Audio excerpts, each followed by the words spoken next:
So one of my self-crowned VIP members asked me last night, what is it? What is it about men who talk about how a woman should not need them in terms of being needy, but then turn around and say independent women who don't need no man are a problem? Which one is it? Which one, what do we want?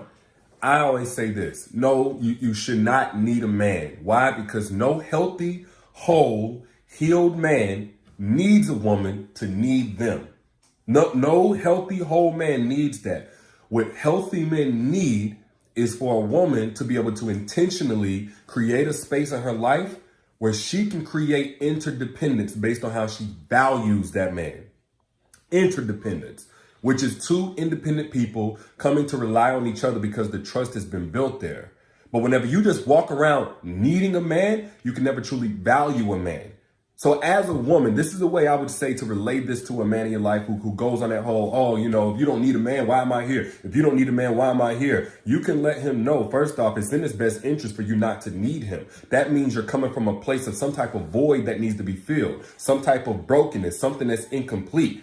In the moment somebody comes and fills that void, anybody comes and fills that void, say it's a financial void, say if you need a man financially, now he becomes expendable. He becomes unnecessary. As opposed to if you're healthy, whole, you're good by yourself and you value that man, now you value the entire man. He's not your ATM. He's not your baseball bat under the bed. He's not none of that. He's not just a stepdaddy in your child's life. You're not coming in a way that says like, I'm broken without you. I'm not okay without you. So now please come into my life and save me from myself. Save me from the life I have not created and being okay just within myself. And you can value the entire man. And in that, there's more security. So if if he does provide financial value, it's not that you don't value it, but nobody else can come and take his place. Your new job, your new promotion can't take his place. And some other rich guy trying to throw money at you can't take his place because there's only going to be one him. And nobody can replace that. So when you value the man and nobody can replace that, he actually should feel more secure. It's better for both of you, of course.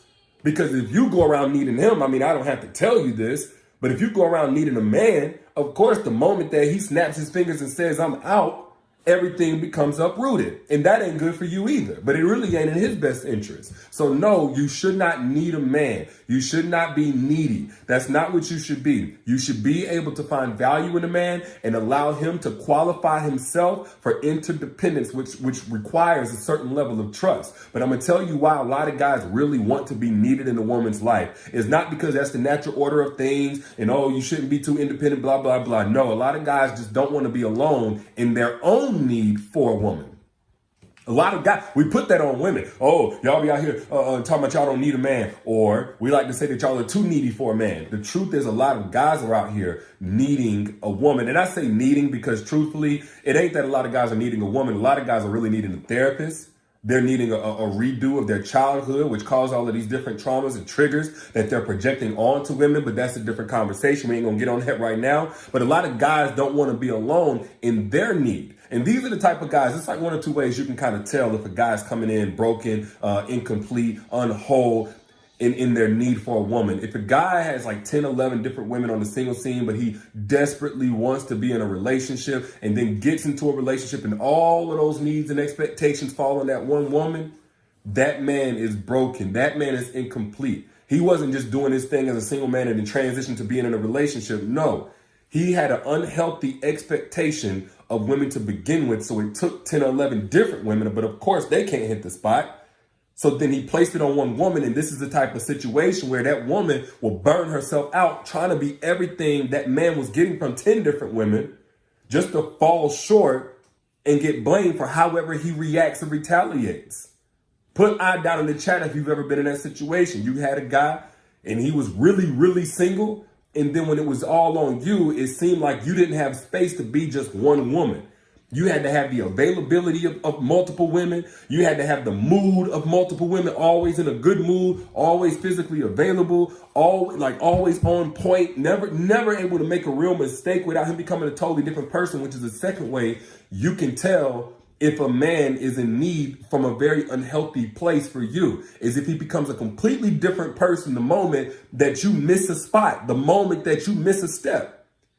If a man, look, this is one of the best ways, actually.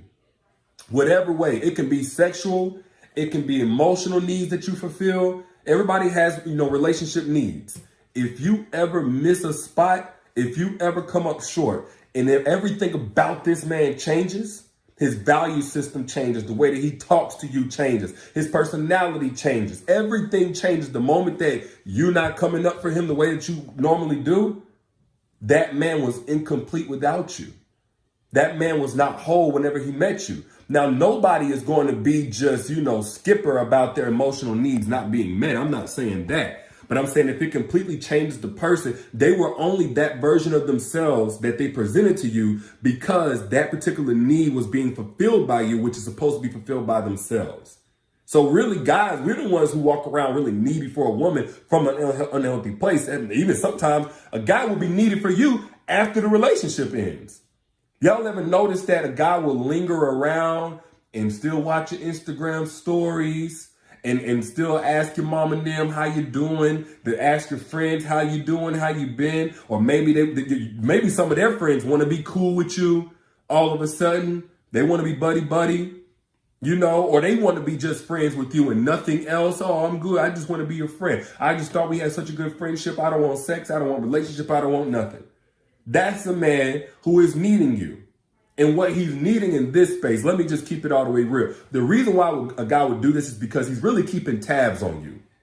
He needs you, but he's really keeping tabs on you. And what he's trying to establish and keeping tabs on you is this soothing validation that you need him too, that you still miss him too, that you just as hurt without him as he is without you. This is an aspect of a needy guy. After the relationship, y'all ever had a guy linger around in your Instagram stories? Put I down in the chat if y'all ever had a guy who still lingered around and lurked around but didn't necessarily make a move. I know some of y'all gonna say, oh, because he still want another chance. Yeah, he might. I'm not saying he doesn't. Most times they're still just in need of that validation that you're hurt just the same way they hurt without you. But because, again, they came from an unhealthy place of need. And now they can't even cut off the relationship. But this is why God will keep tabs on you, still be asking about you. If you ever wanted that, that's the reason why. He want to see some sense of regret in how you move. He wants to see your life go downhill. He wants to see you spiraling, drinking. He wants to see you going out trying to replace him and another man. He wants to see something. And then, yes, he is waiting for that open door at some point whenever he can come back in because he's already gotten the validation that you miss him and that you need him from an unhealthy place. So let him on back in from that place. And this is why I'm a big fan of moving on and doing better.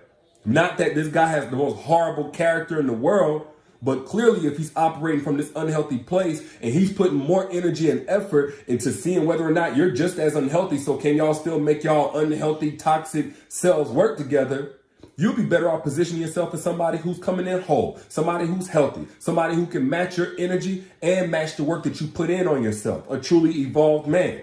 It makes no sense to go back to somebody just because they're present and they're convenient and they're available when there's somebody that you deserve on the other side of you letting go of that person who is just available and just convenient. Sometimes what you want and sometimes what's made itself available don't deserve you, just being straight up. But you got to be the one to cut that off. You got to be the one to let that go and then position yourself. And a part of positioning yourself is, of course, healing and detaching, but also affecting the 7 strategies to attract a truly evolved man. You putting in all this work on yourself. If you still desire companionship, that don't mean that you don't love yourself or anything like that. But you have to know how to use the strategies that actually work to attract evolved men. No, you don't get it just being an evolved woman, because there are a lot of women who pretend to be evolved and they're really not. But there are strategies that you can use to attract an evolved man. Now, if you want more on that conversation, I went in for over an hour on a free masterclass called Secrets to Making Evolved Men Crave You. Over an hour. So if you want that, click the link that's pinned right here in this comment. Secrets to Make an Evolved Man Crave You, free masterclass. So you can know how to both evaluate an evolved man and how to attract an evolved man into your life. Actually, multiple, because I think it's best to attract multiple. That way you can choose the one that's right for you. Just because he's a good man, just because he's evolved, don't mean that he's the right evolved man for you. But again, click that link pinned in the comment or in the caption whenever you back out so you can get access to that free masterclass. Didn't charge you nothing. It's yours for free. But hurry because it's coming down soon. But back to what I was saying. Should you need a man? No. You should be able to rely on a man intentionally. Not because you're missing something from your life. Not because you're incomplete or unwhole. So any man talking about, I need you to need me. No. You need to be able to communicate that you can create space in your life for a man to add value, and he can feel more secure in that because you're not in need of just any man. So when you choose a man, you know that that's your choice. So that way you're not infatuated with options like a lot of women out here are. And that way he can feel secure, because that's truly what a man is looking for. Security in the value that he provides you. But those are just my thoughts.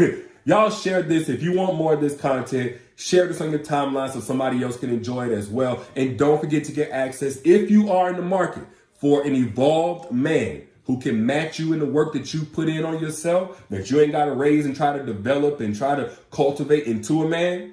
Click the link that's pinned right here in the comment. I pinned it right here so it's easy to access. Click that link, get access to the free masterclass, Secrets to Making Evolved Men Crave You. It's also in the caption whenever you back out. I'll let y'all lady, y'all be good.